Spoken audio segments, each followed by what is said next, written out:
Okay.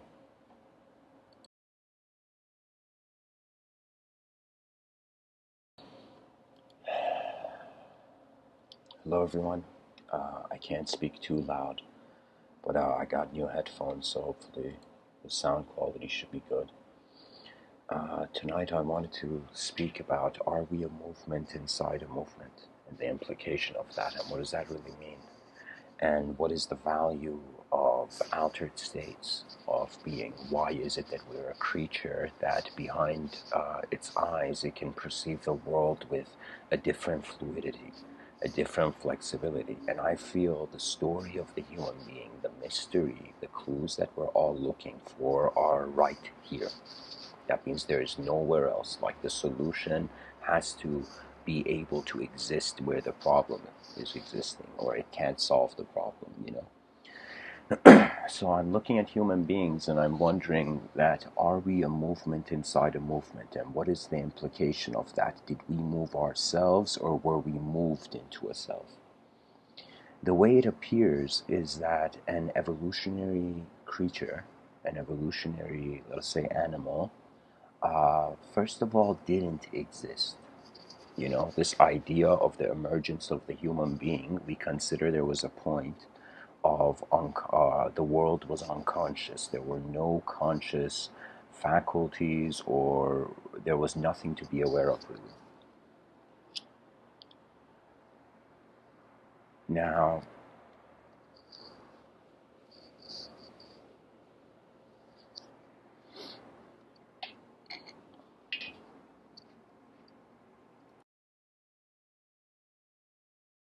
from an unconscious state of mind, from an unconscious state of world, we sorry guys, I'm getting a bit distracted here. I'm speaking outside. I shouldn't really speak too loud, but I don't feel it's loud, and it's a Saturday, so I think it should be okay. anyways,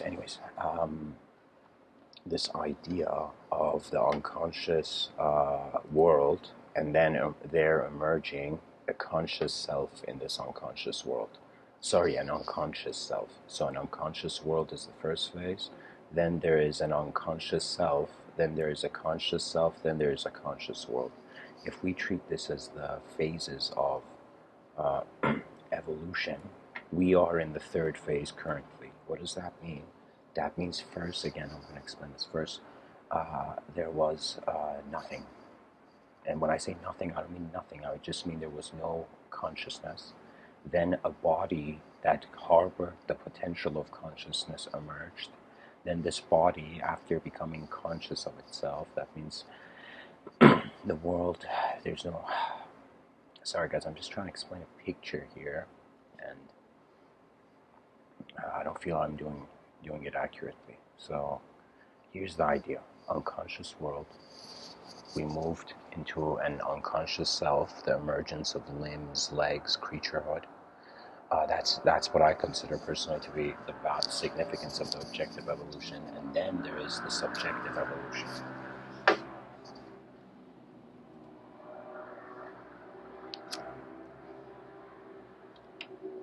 The subjective evolution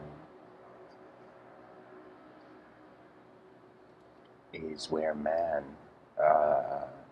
where the creature noticed that it's a creature for the first time. It's as Jacques Lacan says, that in children's psychology, one of the most important moments in their life is when they look at themselves in the mirror and they consciously receive what they are.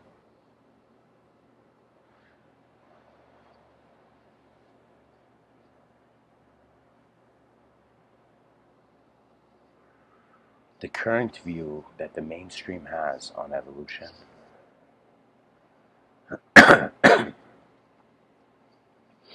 is that world was here first. So when we look at the title, are we moving in a movement? Yes, nature was a movement, and we have opened our eyes in this movement and are identifying with this movement as much as we can. And what does that mean? That means imagine human existence, this life on this planet, to be a giant spaceship where you have found yourself in one of its hallways, you know. And so there's 8 billion other people, as both Buckminster Fuller and Marshall McLuhan would say, on spaceship Earth.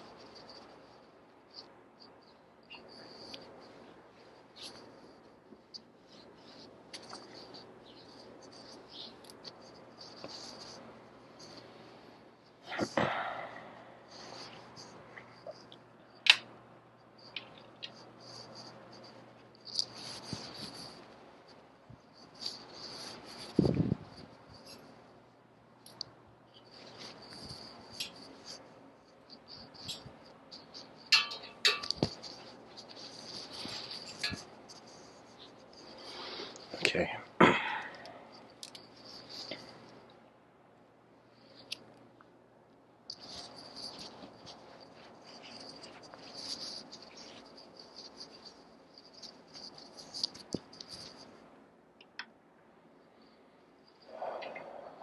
Okay.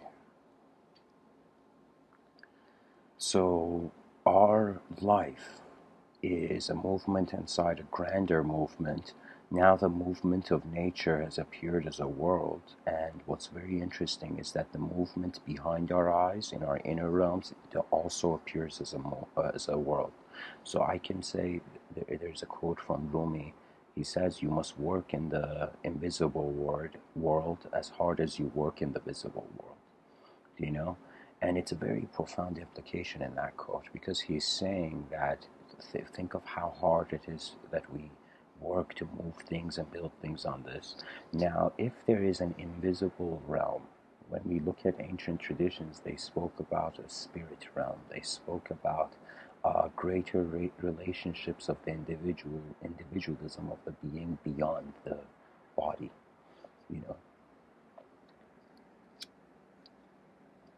you know it doesn't matter what orientation you have to what kind of belief system.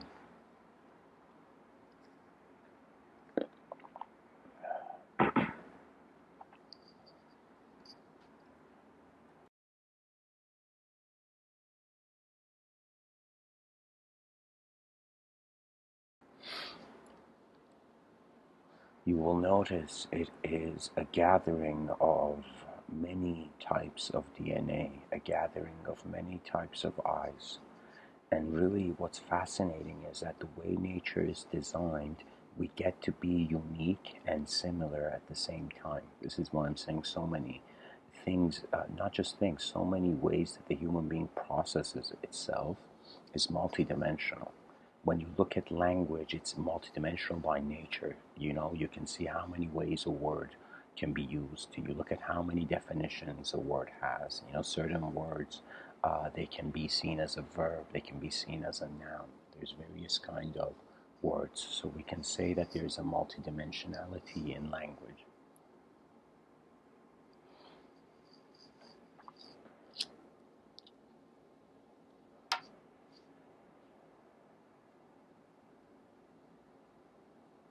I feel because our psychologies are based on language, our experience simulates multidimensionally.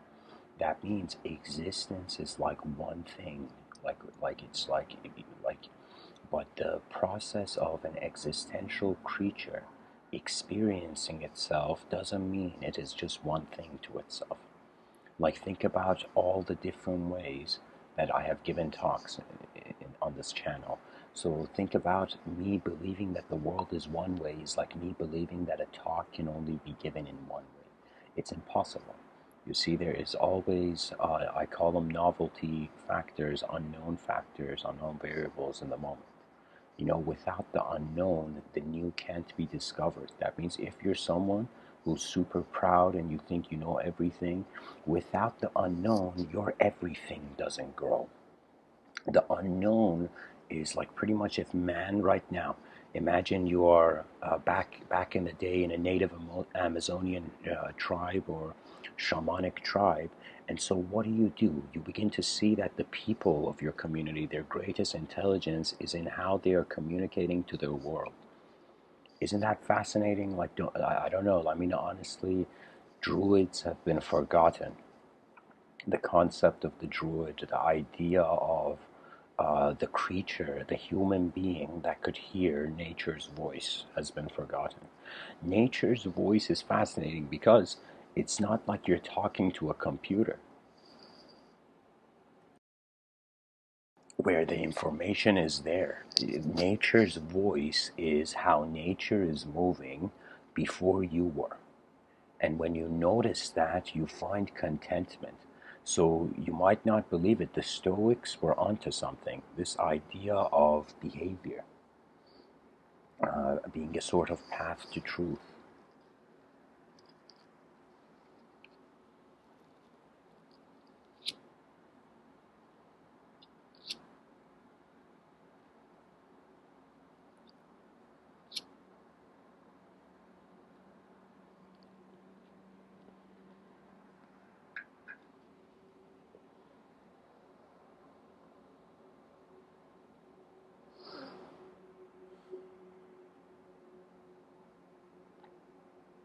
Suffering is a backpack where you choose what you suffer from.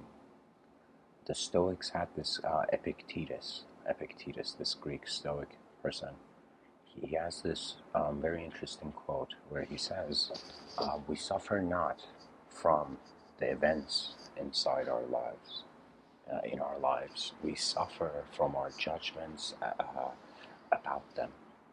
That means you don't suffer just because somebody pushes you. You suffer because of what that push meant to the future value you're building. That means there's inner pain and outer pain. Let's be poetic about this. The outer pain, it's like the person, um, something happens. They fall down, it's physical pain. Like the meaning, as Jordan Peterson says very clearly, he says, if you ask someone in pain, what is the meaning of life? It's like fucking obvious, the pain. It's like that moment. It's like the person doesn't even think about that. They are too occupied by the biological program. I feel when human beings honor a mind that can move in multidimensional ways, they must also care for the potential of multiple locations to the conscious viewer. That means if you don't like the multidimensional, if you just want things to be in a certain way, these talks are not for you. Let me tell you why. Because there is no promise of certainty in a world that has so many unknown factors, and it's like a multidimensional system of incredible amount of, just think of how many things in this world have the cause and effect model. That means they were caused and now they're living in the effect phase. What does that mean? That means Steve Jobs caused the iPhone, and now Steve Jobs is gone, but we're all living with for example, that phone. Do you know it's like the effect of the action echo? So even though many people, many great leaders on this planet have passed away, their vision has continued to live. The effect of their contribution was an adjustment to the efficiency of the whole system. So when you look at this world and see that so many things are going through a cause and effect model, you're going to see that people are also causing themselves to be a certain way and wanting to receive their effect in a certain way. That means I'm giving this talk at the same time I am also like hearing it. There's a sort of cause and effect component. And really, there's this saying they say, if you're an artist listening to this, this is important for you to know, that once your artwork leaves your isolation, when it goes out into the world, it is no longer your artwork. What does that mean? That means when I give a talk, for example, after I've given the talk, every person who hears this talk, because of our different DNA constitution and upbringing and conditioning.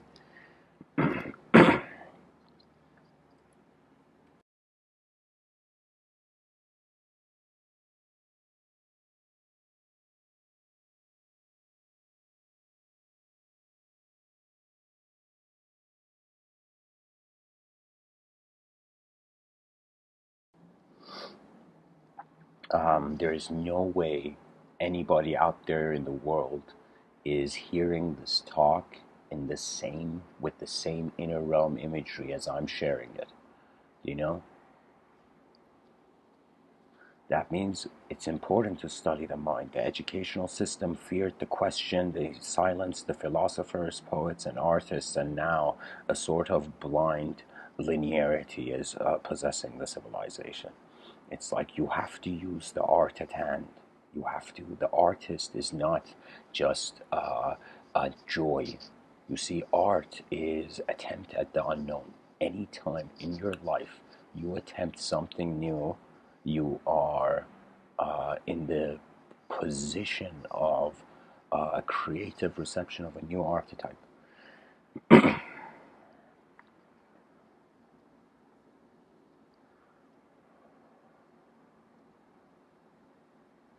This question is a phenomenal question because we are considering the movement of the planet to not be intelligent, but we are considering ourselves moving in the planet, on the planet, as intelligent.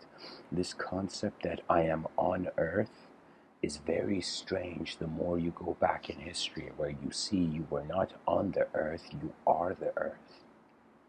You are the Earth.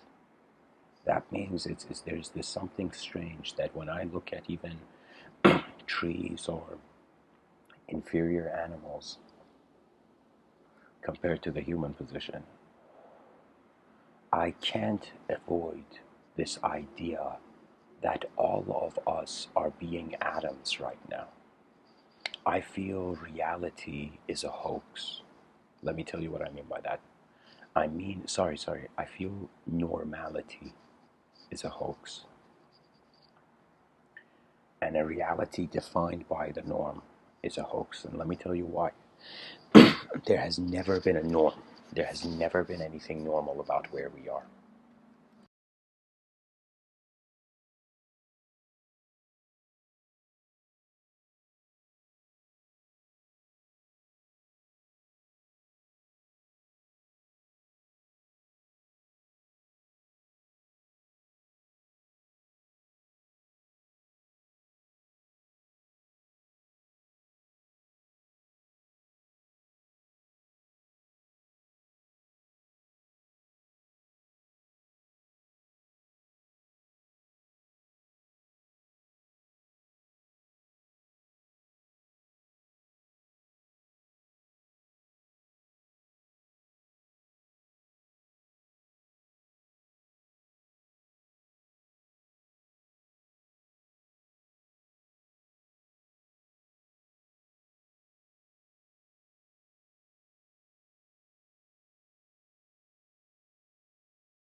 Okay, sorry about that, guys. I needed a quick intermission. Okay, so my attention has come to the chat section. Welcome, everybody. Allan says, hello, everyone. I'm Mr.Within. This is my first time here, so please help me out with grasping a better understanding this life of this life I live and what all I need to do in order to better myself. I've never wanted to make a change in my life for the better more than I do right now. I'm all ears. Okay, and John Doe says, can you speak up? So, guys, I can't really speak up. Unfortunately, I encourage you to raise your volume, raise the volume of your headset or something. But so Allan, let me tell you, I want you to consider first me explaining to you the situation, then we wonder about what we can do about situation. So let's say if we want to get a better grasp and understanding of this life, first we got to look at this life and see what it is, then see meaning, and so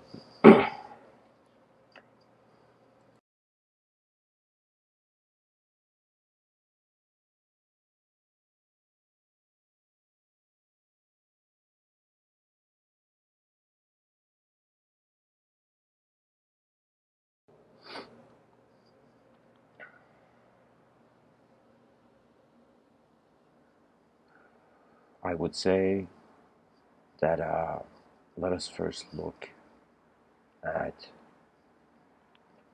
Allan, I'm going to give you an answer at the end. There's going to be a Q&A. I could give you a better answer, but quick answer is it's like an empty piece of paper. It's like it took us 4 billion years for this life to not just become unconscious speed and movement of a phenomenon. We're not just some movement that is not aware of itself.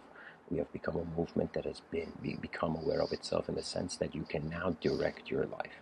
So I feel it took us 4 billion years to reach the empty canvas, being able to be aware of the empty canvas, and that we can give this life a direction. So the thing is, you're trying to use your past to understand this life, but then you see the past is past, and it gives a certain range of insight. And then after that, you come to the present, and I feel that the meaning of this life, the context, you got to look at its context and implication, then activate yourself as a concept, let's say.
So, guys, I'm going to get back to the talk. If anybody has a question that they want me to answer, not just a general question in the chat section for everybody to answer, put MW in front of it. And yeah, at the end of this, there's going to be Q&A. I'm just going to honor the talk and go with it.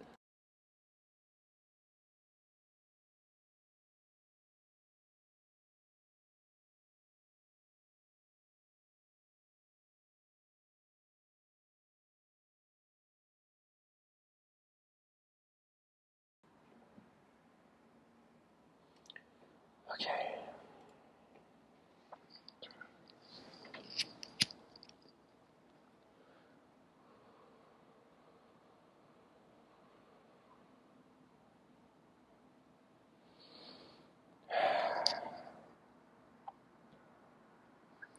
Life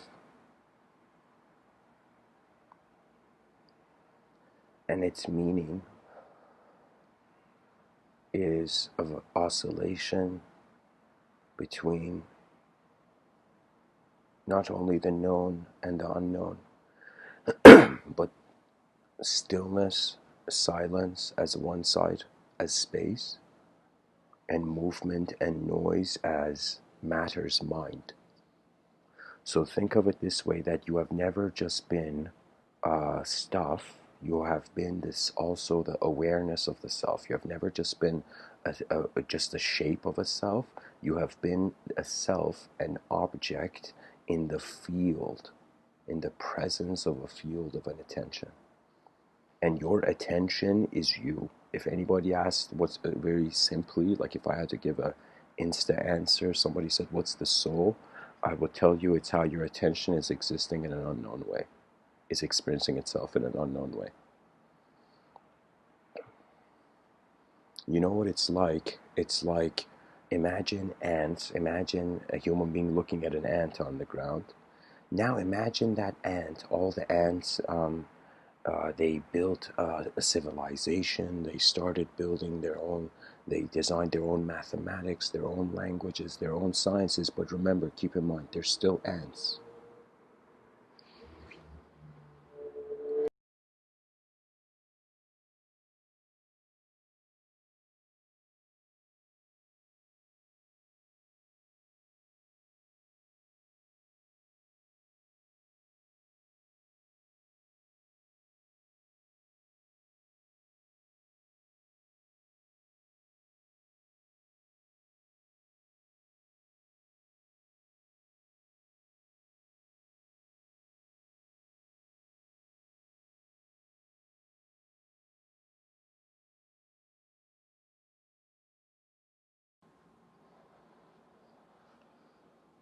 These ants could use their knowledge, their self-conceived languages to try to understand what a human being is or why a human being goes to work. That ant will not be able to comprehend higher dimensional intelligence because it doesn't see the higher dimensional world that that intelligence is in. You know what it feels like, this life? It feels like we're swimming underwater. And when you step out of the water, it's as if it's like there was something about whether you're in the water and out of the water where it's still you, but the realm is different. The texture, the quality of how experience happens in the realm.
Guys, my attention came to the chat section. I feel like, honestly, like an eagle.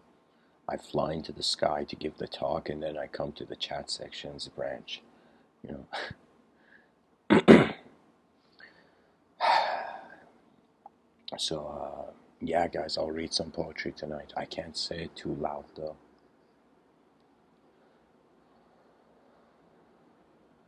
There's something here. There's something I still haven't, I could just feel it. I haven't unraveled about the topic yet. this movement wherein the difference between every religious person and every secular person on this planet is that we all acknowledge that there is a movement before us. We were born in a moving world, in a world filled with various kinds of meaning and structures and models.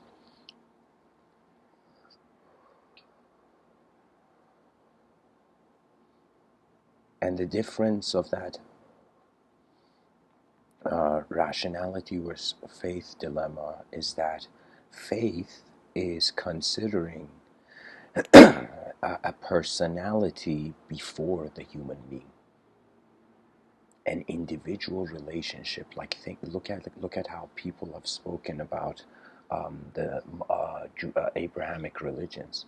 It's as if God created man. God, as if God is a noun, and the verb is like it has a verb. God created. God could like move. Do you see what I mean? It was like the way religion shares the origin of the higher dimensions, that it considers it's a movement.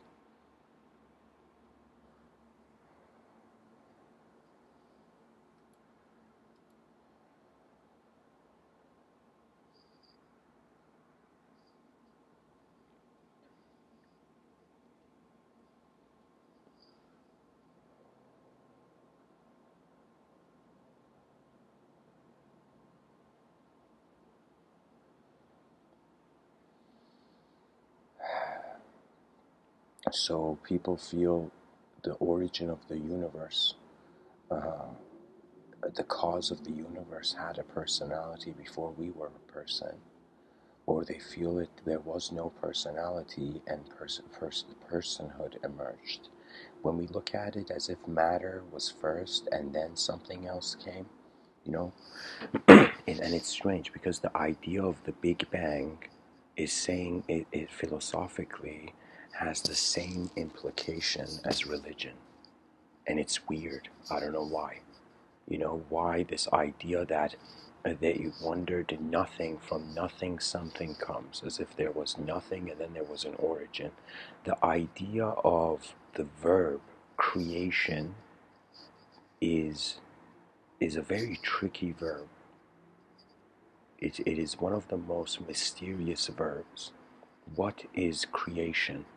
How could is if there was something before the creation, there is no such thing as creation. The universe from the beginning to the end is infinite change. That means it's as if there's a law in this cosmos.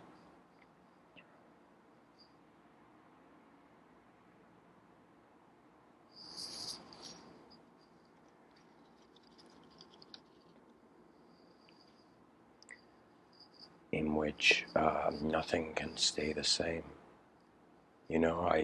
This is also another. I see a tangent towards the idea of, like a parallel tangent towards the idea of multiple lives and past lives and future lives and all this. The human mind has seen so many kinds of relationship. You won't believe.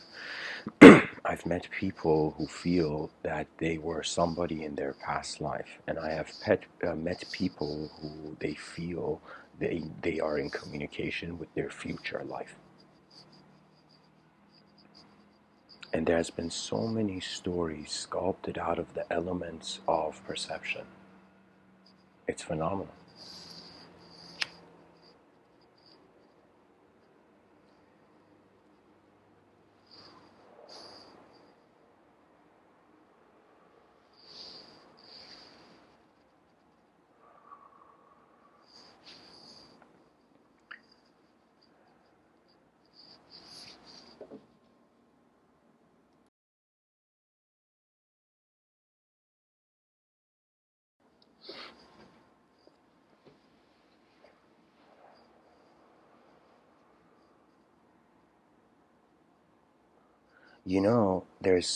There's a word that I've noticed in many cultures around the world. This world is written similarly, okay?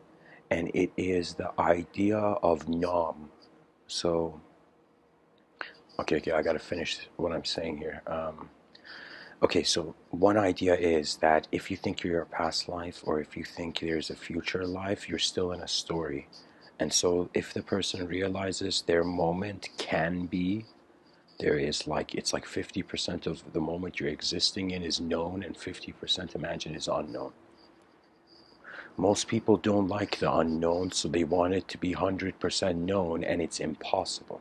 It is impossible to 100% know something when we are on a pebble in a light beam.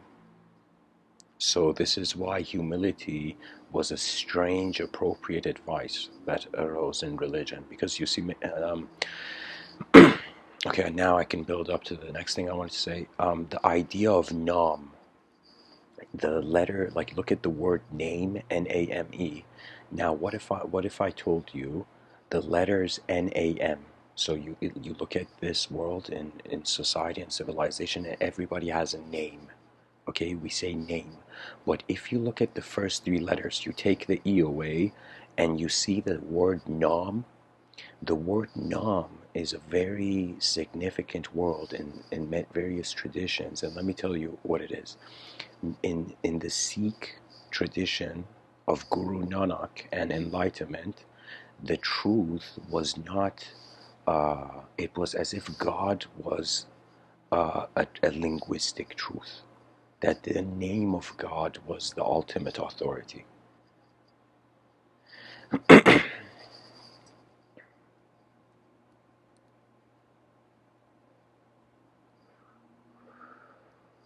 This concept of the Nam, the word, is very crucial. Now, check this out. You look at India, you look at the Sikh tradition, we have the word Nam, meaning the word. You look in English, we have name. In Farsi, in Iran, Nam is, Nam means name. So the word name, and what's even fascinating is that the word man, Man, is the opposite of Nam. Do you see? It's as if there was a flipperoo, you know?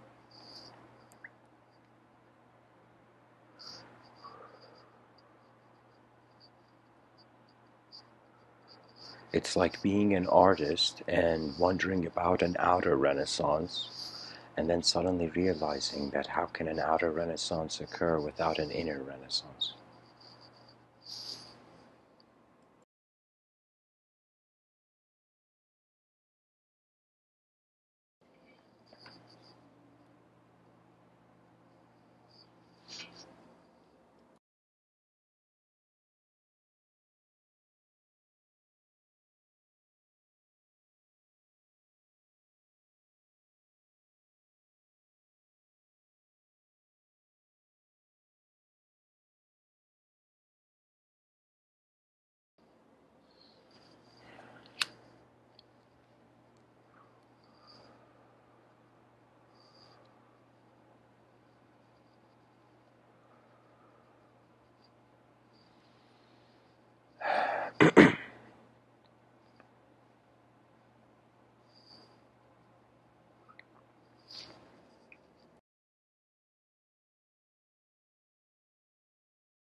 Your name is the skeleton of your ego.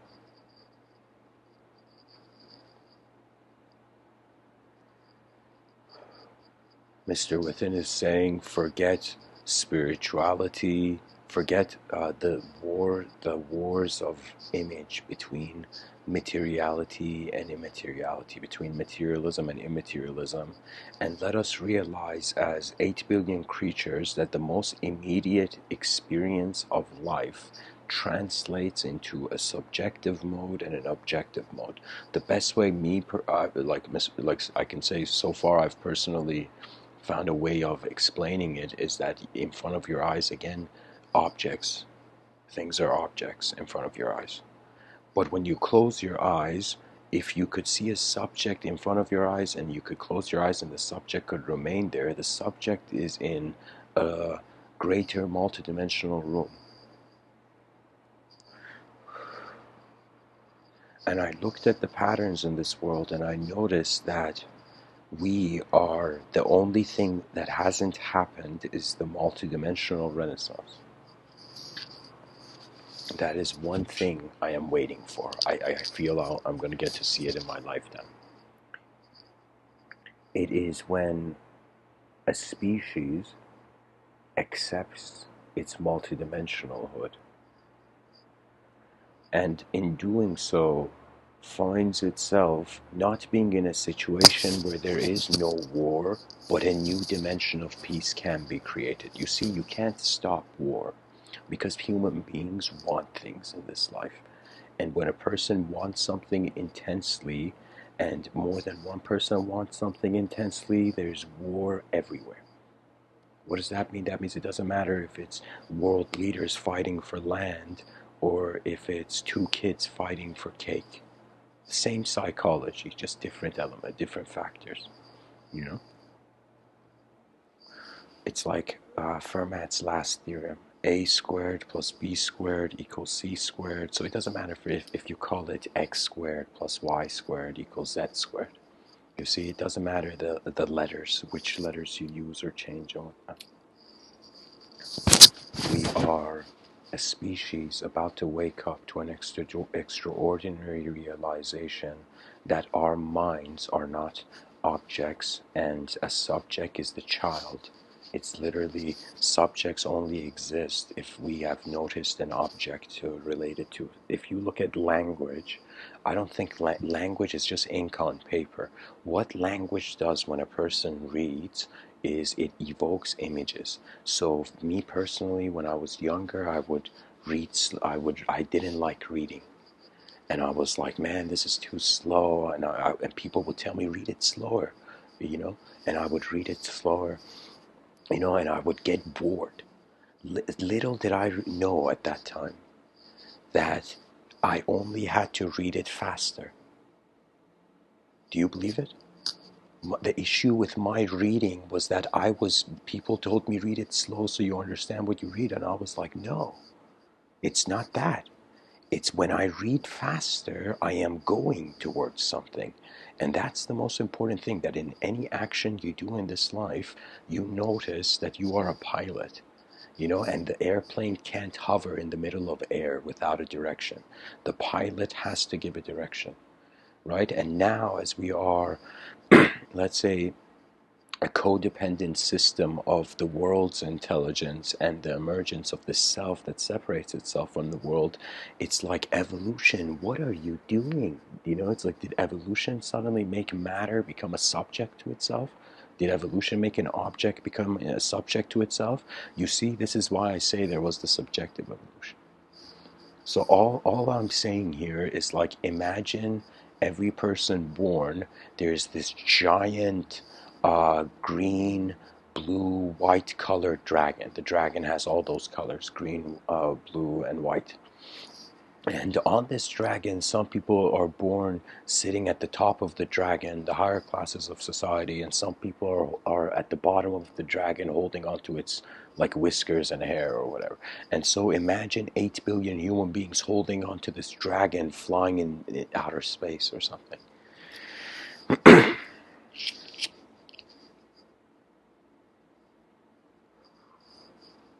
In a certain science fiction intent, I mean, this concept of the dragon is, for me, the concept of the spaceship. Like, people might not realize that, but for me, dragons were nature's vehicles, advanced vehicles. Because when I look at a horse, I'm like, why is the horse designed for sitting? Do you know? And it's like man kind of looks at that. It's as if, why that architecture to the biology? Because I feel it's impossible for a person to be interested in the design of one branch of knowledge without having the wonder without noticing how that one branch is connected to the whole tree of knowledge. So the thing is, we don't all know everything, but we know as a part of everything. And so the soul has to rekindle itself. There's moments where my inner realms have to move the outer realms, or I literally stop existing. And there's moments where I have to be smart enough and wise enough to know that the outer realm is moving. You know what that means? That means imagine in this life, we're all sitting on, as audience members, watching a performance, watching nature perform on stage. Now it's like suddenly a person, if you have desires, you're going to want to jump on stage and be an actor, but you're not part of that play. And there is the play of many forces on the surface of this earth, I can say. And these forces, sometimes the person has to honor them. That means I can totally see how if there was a giant walking in the streets of our city, imagine one day people woke up and it was the biggest thing in the news. A giant had appeared. Imagine some laboratory situation went wrong and a first giant person in the world had appeared, like building size. Do you know?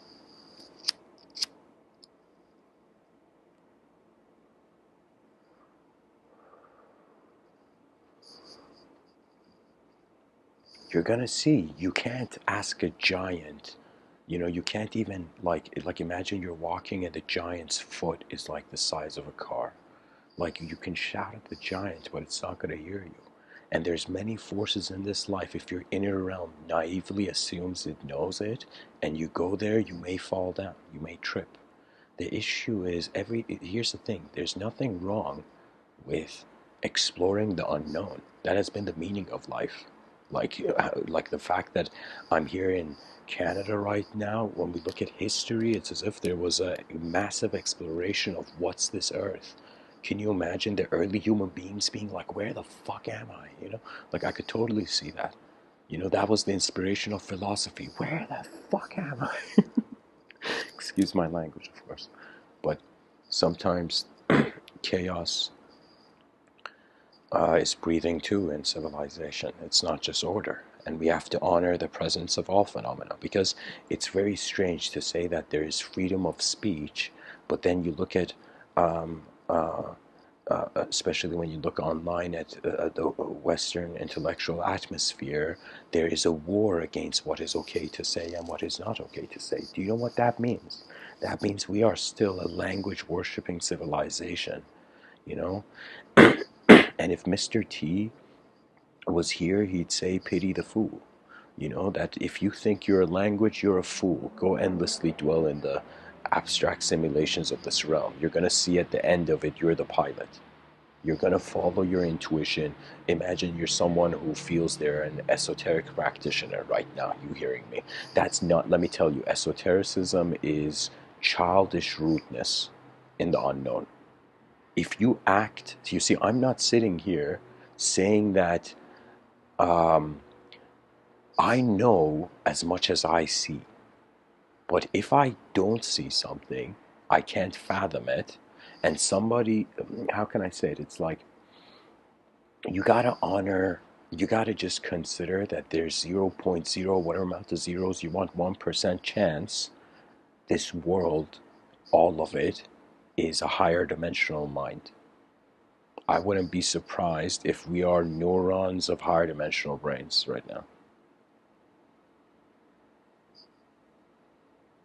Because when I look at the nature of thought, it's simulated. These words I'm saying, I witness my inner realms, and then as I say them, they simulate. Speech is simulating the inner realms and the outer realms.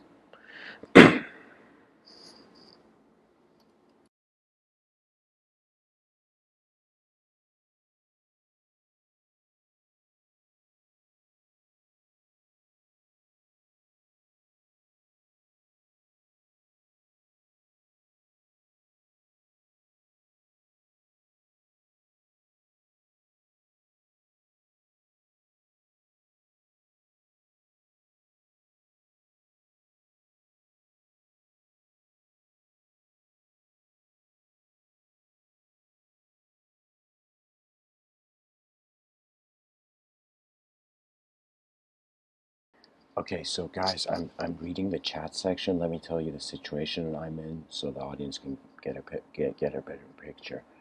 It's right now midnight almost here in Toronto, Canada, and I'm giving this talk, and um, the issue with getting too passionate about what you say is that your volume level just increases without you knowing. So, um, but I'll tell you this, guys. I'm gonna finish the talk, and then I'm like maybe like 2/3 into the talk. I'm going to go inside, go indoors and give the talk. And when I go indoors, I can speak as loud as I want. So that's when I'll read the poetry session.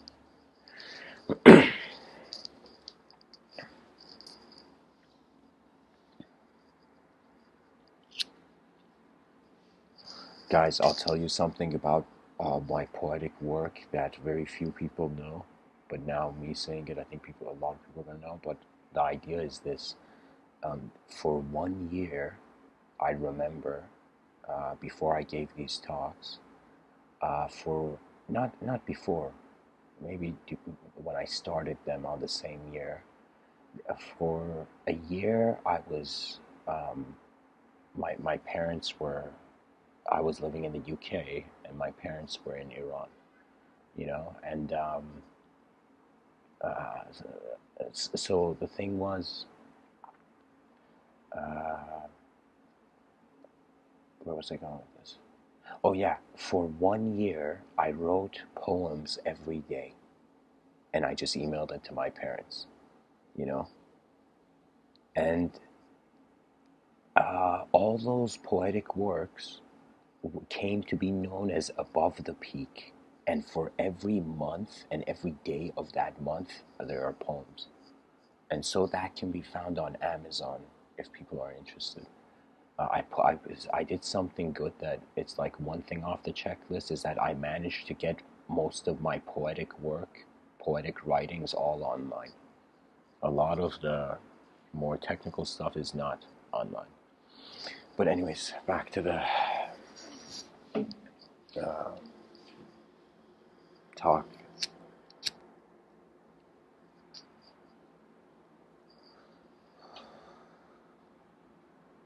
Movement is meaning.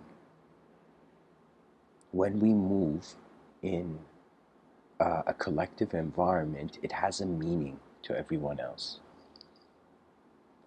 That means the neighbor's uh, house party has an influence on everyone, on the neighborhood.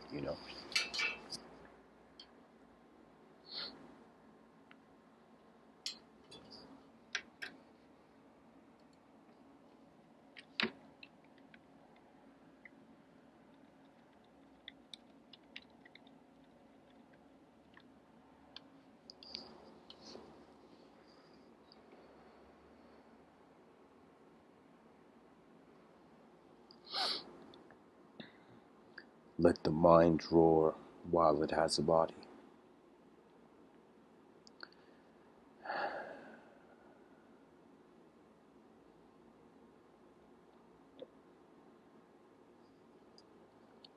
Right now, how I am able to communicate is because there is attention, and an attention that is moving at a faster speed than the physical movement and even the ability to speak.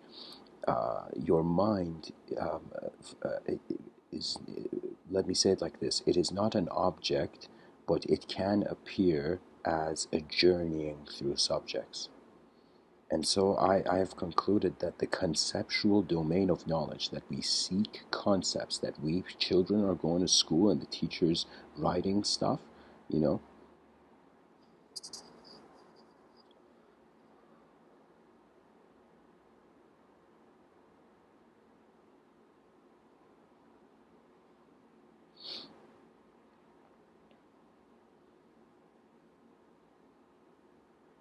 it's like if we consider everything in the past set something into motion and its effect is happening now, that means the same time you are beginning something is the same time many other cycles on this planet are ending.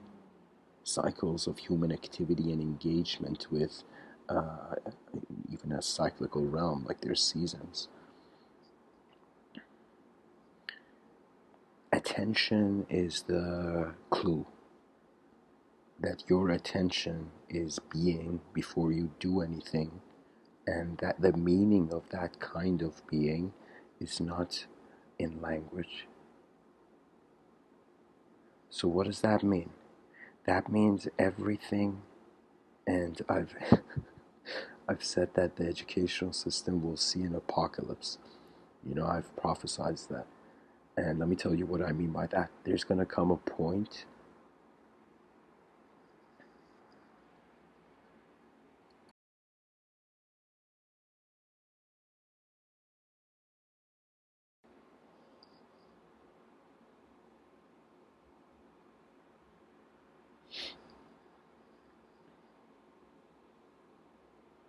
where we will realize language was the clay we shaped.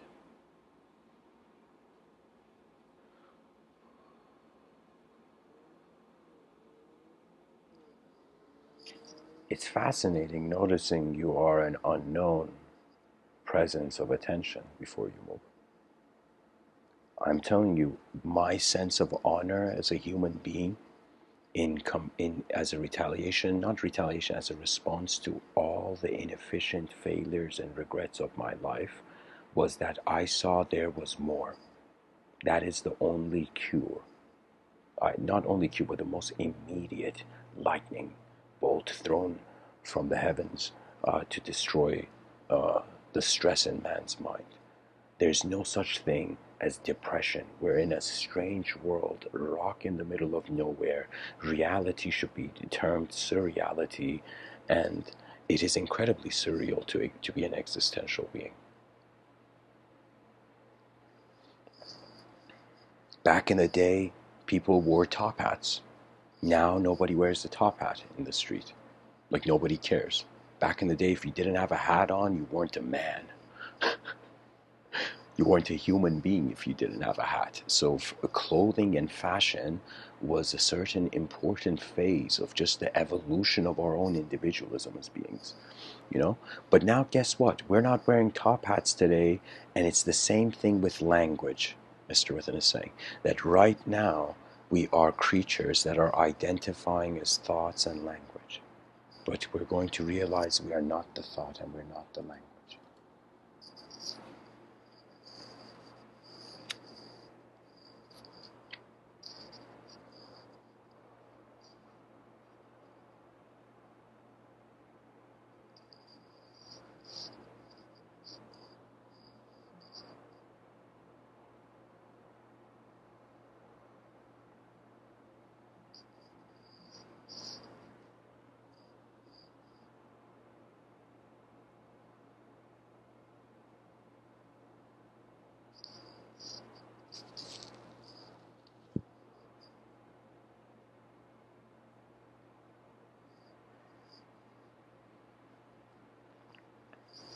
Guys, I think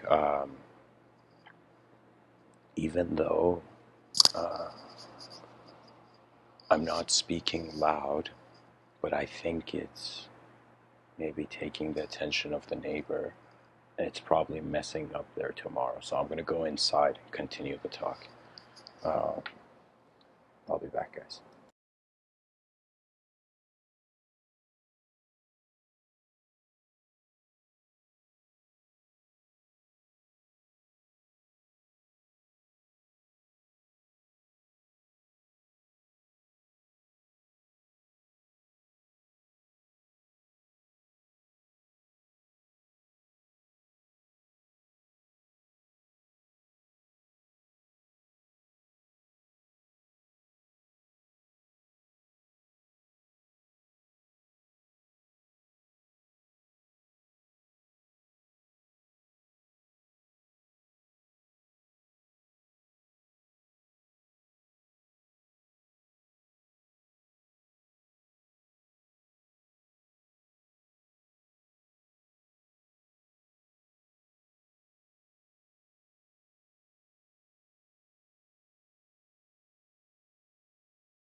Okay. So, all right, guys. I'm back.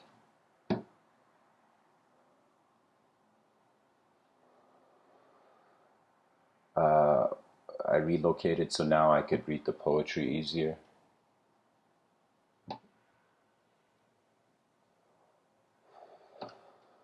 So anyone who would like, I'm going to steer the talk towards the poetry now, and then pretty much I communicated what I wanted to with the topic of the title. Pretty much that there's a movement going on before we were born, and our whole life is going to try to comprehend this movement, and we're attempting to comprehend it as separate from the movement, only to realize that we can never be separate from the movement of nature, and simultaneously, as there exists the advanced communicator, they are simultaneously being the advanced communication of their universal sector, because language may give the illusion of the unnatural, but the natural is here. So it's as if human beings are realizing they are part of the hive mind of nature. So the next teachings will be how the inner realms are building the outer realms, but you're conscious of the inner realms. Right now we think we're our inner realm, so we can't be conscious of it even if we wanted to, because we have identified with a certain idea. And what is an idea? A certain state your mind is in. That means, imagine when you have a belief, there's a certain neurons are firing up every time you have that belief. Okay, you're like, this is my belief. Like your neurons are firing up. So realistically, if you wanted to change, different parts of your brain had to activate, or different relationships. So I think novelty is the greatest teacher. The new is the teacher, because the new is showing where the past is going. So I've chosen this poetic work called Eternity's Flame. Uh,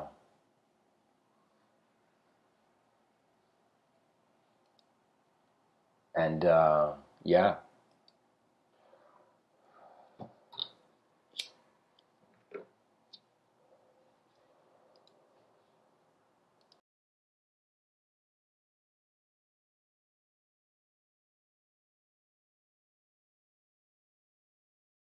All right, guys.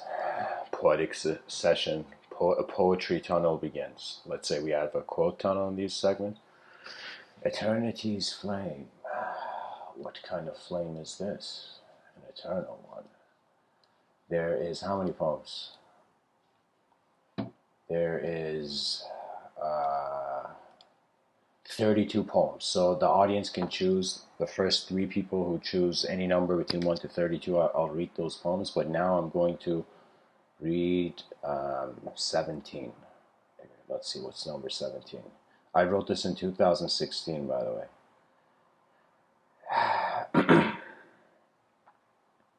17 is titled Coming Home.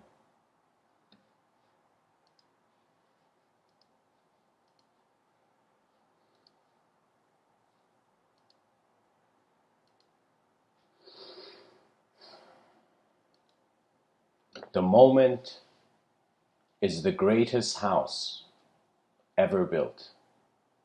For what is outside and inside in origin remains the same. Mind, body, and speech like to play games. But beyond opposites, could nothing be the opposite of the opposite? Don't think about this too much. Rather, be what you are.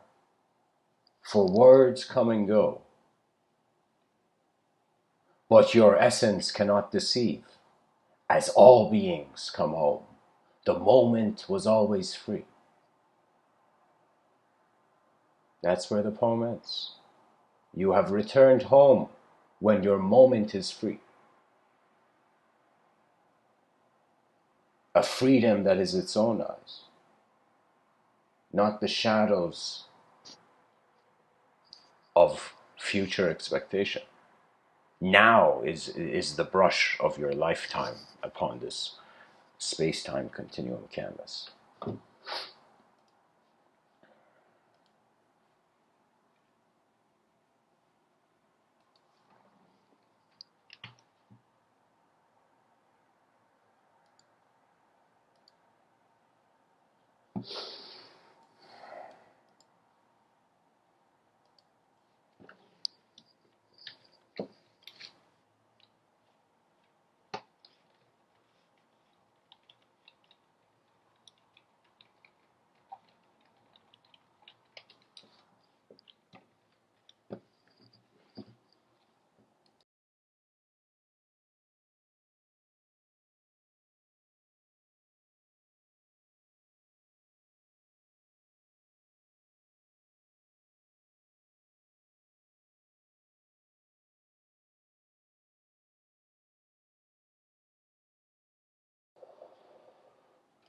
Okay, guys, so meanwhile, people can choose a number between 1 to 36. I'm going to read another one.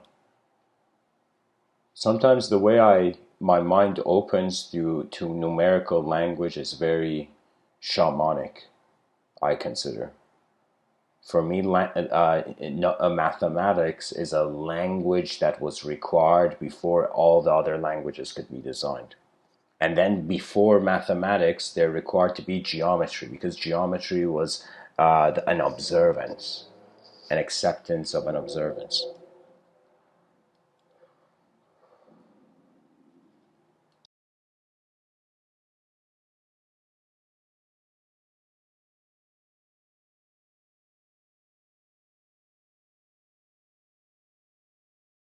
So actually, Honk says 11. Let's see what 11 is.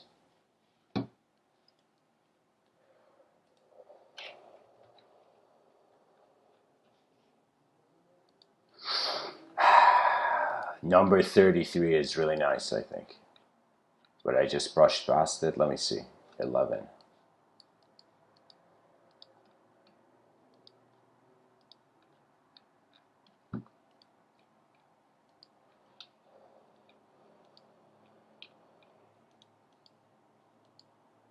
Okay, number 11 is Who Dares Distract Me?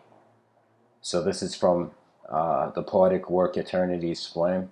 If you just tuned into the talk, this is, I'm reading a poem I wrote in 2015 pretty much.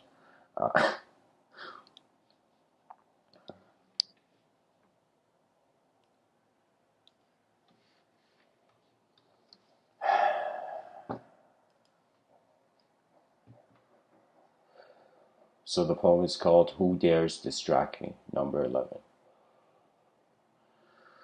The external earth is the internal heaven.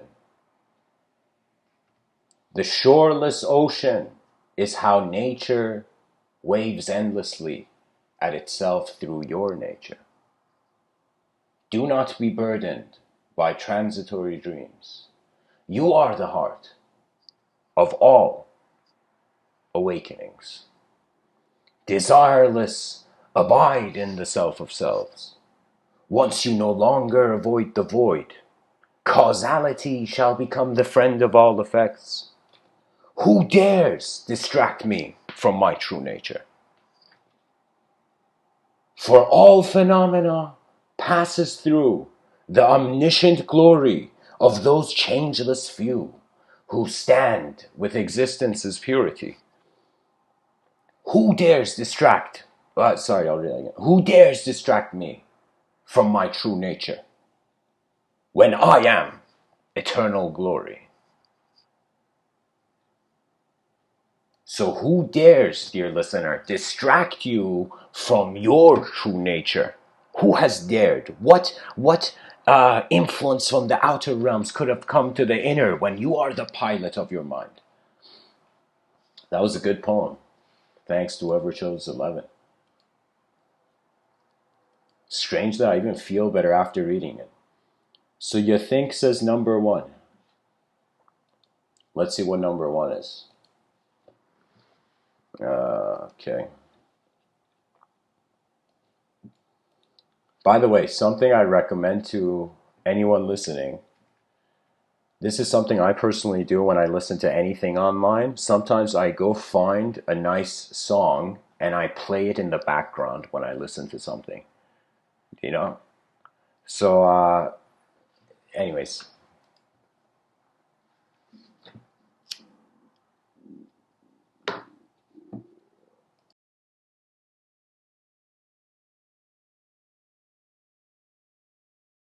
Number 1 is titled, How Does Age Transpire?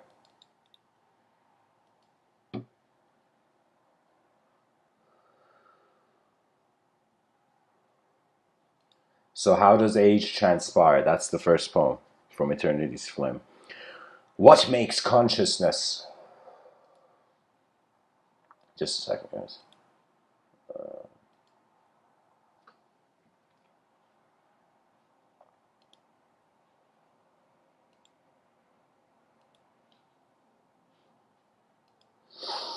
How does age transpire? I'll read it from the beginning. What makes consciousness a sad story with a happy ending? Question mark. Is joy an opportunity to become the truth of truth? Question mark. Are you only seeking one side of the coin of duality? Question mark. What shakes you also opens new dimensions within you. The youth are able, but lack wisdom. The old are wise, but lack the energy of the new. What must humanity do? Question. Integrate beyond thought and for the whole species to become one truth. Integrate beyond thought and for the whole species to become one truth. A command for all. That's the end of the poem. Take this as a command to all pilots and advanced communicators that shall roam this earth. What must humanity do? Integrate beyond thought and for the whole species to become one truth. Sometimes I wonder, like, who was I in 2016?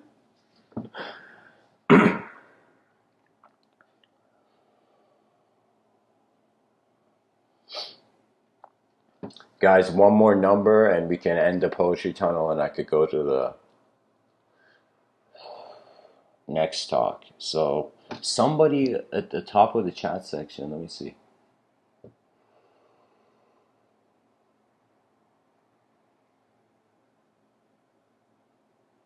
So Allan, I think Allan is not on. If Allan is in the chat section, if there's an Allan, you can choose a number from 1 to 36, you know. Okay, Terisha chose for you. Let's see, 7. Okay, so welcome everyone to the chat. Let's see what number 7 is. Let's see what the 7th dimension of eternity's flame is.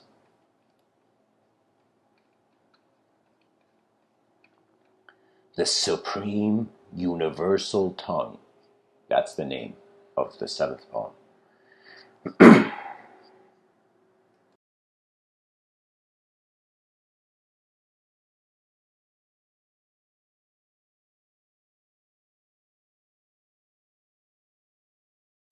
Once an angel kissed my ignorance away.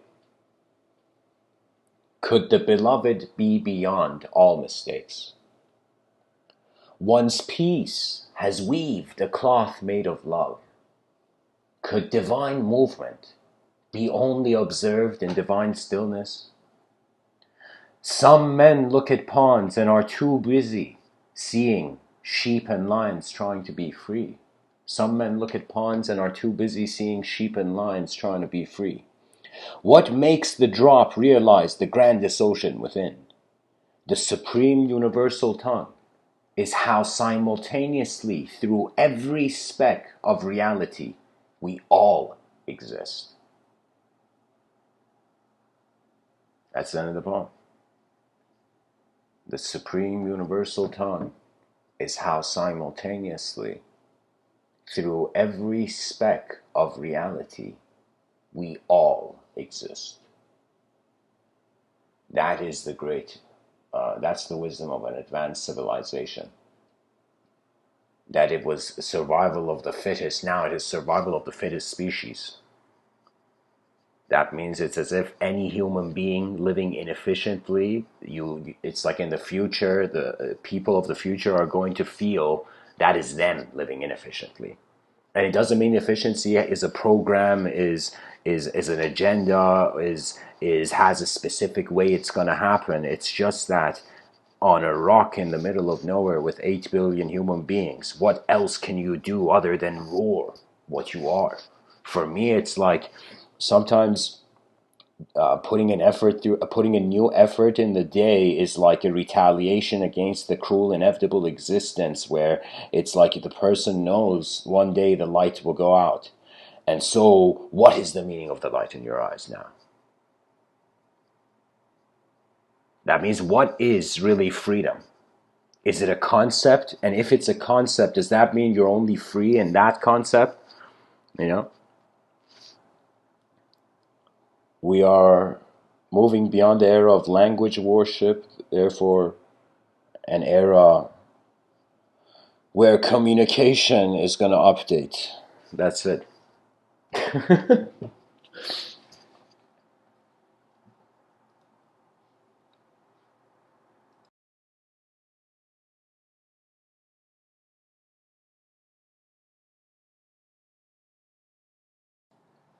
Alright guys, there was one I wanted to read. It was number 33. I'm going to read this as the last part of the poetry tunnel.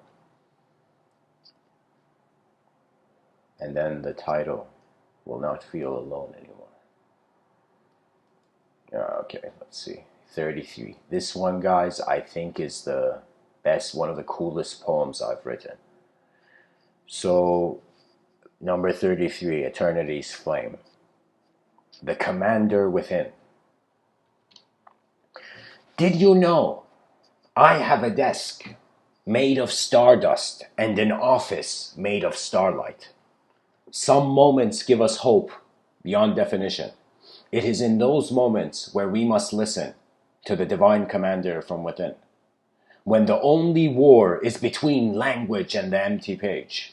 As jovial as it may seem, there is no need for deceptive treachery.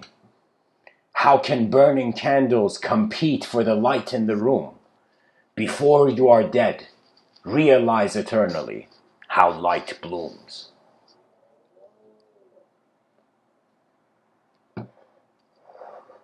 That's an incredible idea. How can burning candles compete for the light in the room? That means the value of what we see is in us. That means every person is the background of another person, the background of their life. That means when I think about walking in busy downtown areas of cities,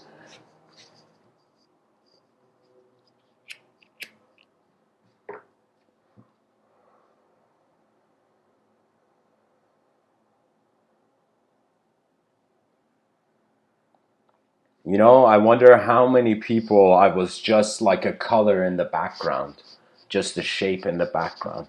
So the mind is so advanced, you might be surprised with how much, like a video camera, your brain has documented, has turned into a video file through language what you have seen. So when the person goes to, as Carl Jung says, unless you make the unconscious conscious, it will direct your life and call it fate. When the person wants to know what they do with the unknown, you see how far the knowledge has spoken about the unknown. You see how far the past got aimed, how far the past got, and then you see how far you are now, and then you see how far the future can go. And that's really it. That means, little did I know, every person driving in the world, driving a vehicle in the world, they were all driving to the future. We have to recognize biological existence is fragile, so the lack of war and messed up events happening on this planet is key.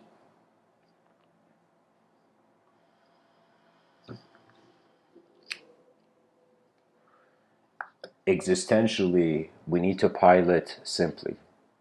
But experientially, that's what complexity is made for. Complexity, you think an atom cares about complexity? You think just an existential being cares? That means, to be honest, the most rational thing is that we are an illusion. We're going to see. We're going to see a lot of narrative people who have used language to explain reality. The way language is designed, it's going to feel like a simulation. So just like how there was this idea that man was made in the image of the creator in Abrahamic traditions. It's also strange where language was made in the image of the experiencer. That is not an image. Language is the shadow of a formless brush, a formless pillar. You know, your personality is the shadow of uh, it, your presence is the light. Your personality, your physical being, and the world's position is like the pillar where the shadow is being created from. So I'm saying that it's like you have been treating yourself as an individual object, but now we are realizing we are a collective, subjective process. It is the magnificent, uncalled for, unthought of, unimaginable evolution of the human being into a conscious event. The mind is evolving into an event in which individual phenomena and collective phenomena become inseparable. I think that's what the next 200 years is going to psychologically imply.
Okay.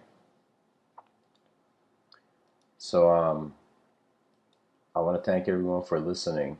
To be honest, I feel I can end the talk here. Um, Actually, quick breather, guys. I'll be back. I'm not going to end the talk here.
Okay, guys, I'm back.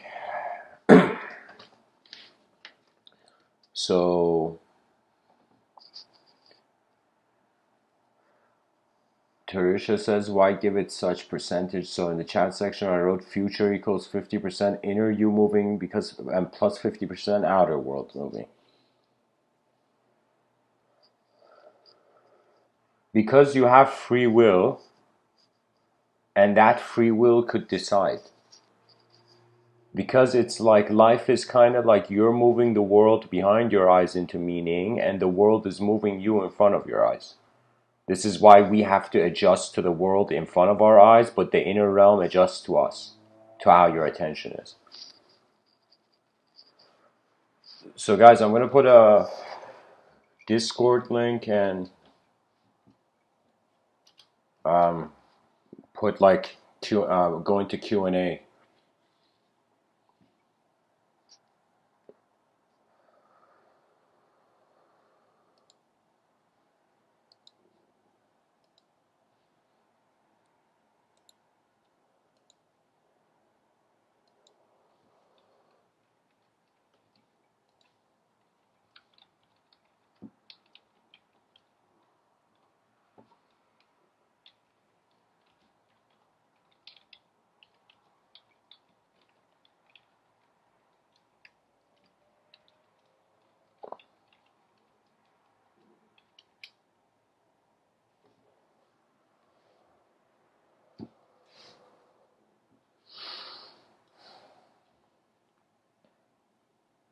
So Mr. Grateful says, what about the other senses? They have their own realms of communication. You know, the senses are, you can choose to see the world multidimensional, but if the self is multidimensional before the world, then it becomes a bit confusing. You know, I think the thing is that we keep the world as not multidimensional, so we all think we're in one world in front of our eyes, and then we see that because we each see the world differently, it's as if the inner dimensions are different. So in front of our eyes, same world, as if we're video game characters in the same map, and behind our eyes, we're each players sitting at the computer. You know, for example.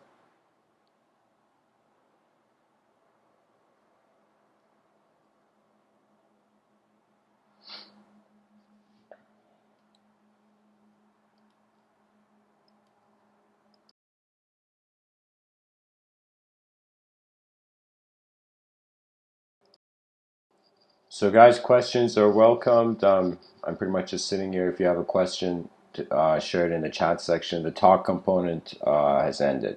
And there's a Discord link if people want to join a group conversation, like on philosophical session or something.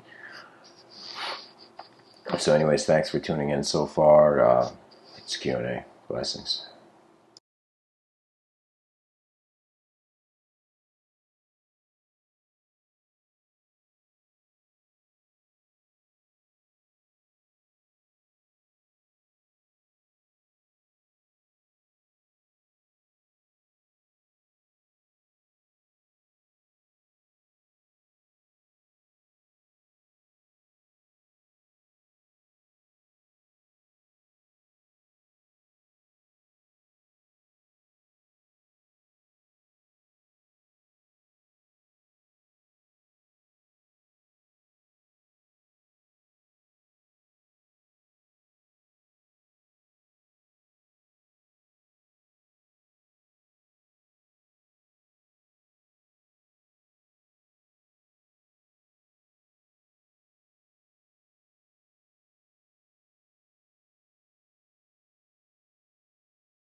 Okay. Uh, so,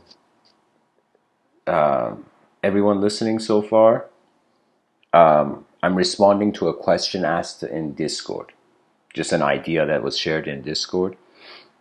So people can join the Discord. I'm going to just share the view.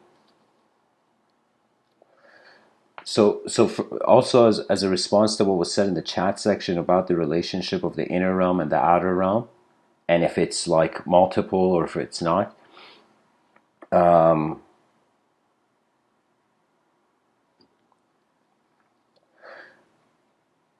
behind your eyes, if you have comfort with the unknown, you can witness new inner realm movement. But if you're not comfortable with the space, you can't move in the space. So it's like human beings, that our lives are divided between the known and the unknown. We sometimes look outside in front of our eyes and we're like, oh my God, the universe is endless. It's unknown. We reach the unknown that way. Sometimes we look behind our eyes and we're like, who's looking through my eyes when I look in the mirror? We reach the unknown that way, you know? And so it's your contentment with the unknown. And it's kind of like you gotta realize it is true that you are nature, but you're also living with nature simultaneously. And when it comes to any sort of wonder or analysis of the future, you can see nature's unknown mind, the movement that was there before us. Now, everything in life, it's pretty much been human beings opening their eyes and like, what is this? You know? And based on whatever archetypes at their disposal and their cultural program, whatever was accessible, them trying to see something more. So I'm saying if we are sandwiched in time between two unknown moments, do you know? Then our knowledge is more like a tool. It is not the purpose of life. So I wouldn't be surprised if, like somebody can make this claim that the meaning of life, the purpose of life, is not even in language. You know.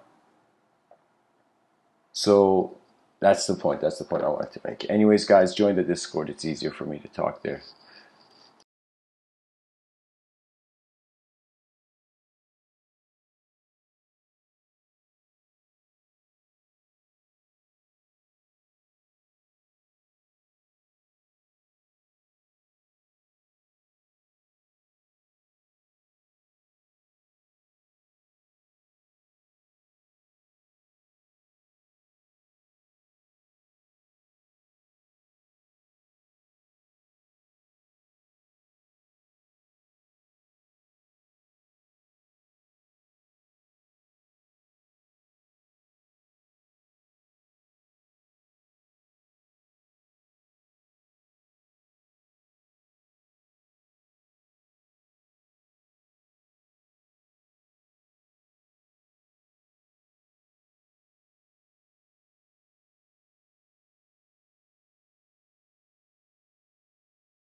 Mm-hmm.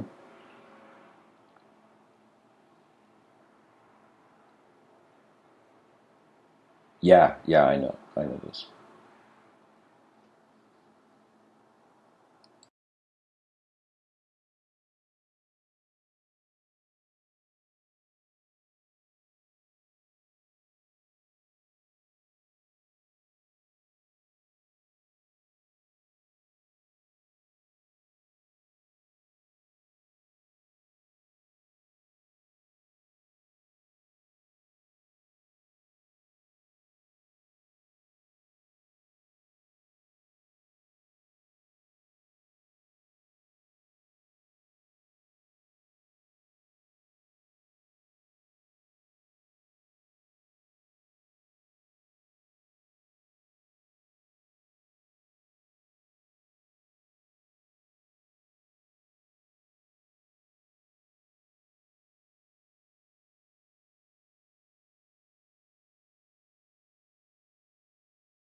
I don't know, like the psychology was once so strict of that human beings had, the psychology, that it's like, yeah, I mean, a mindless creature just roaming the earth, then it became conscious, then,